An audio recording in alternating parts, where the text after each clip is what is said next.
Mening ismim Farruq. Bugun men Sadir Palvonni qo'shiqlarini o'qib berdiman.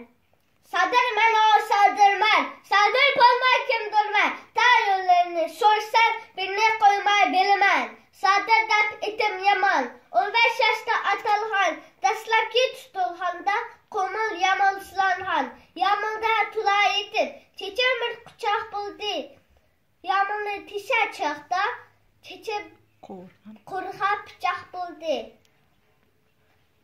Yomilning yaxashlari egiz qarg'ay changsa, yomildan qochib chiqqan Sadir o'zi xo'hangsa. At mindim kiran qashqa, tap turdim shihil tashqa, chirik atidi tashqa, Sadir atidi boshqa. Rahmat.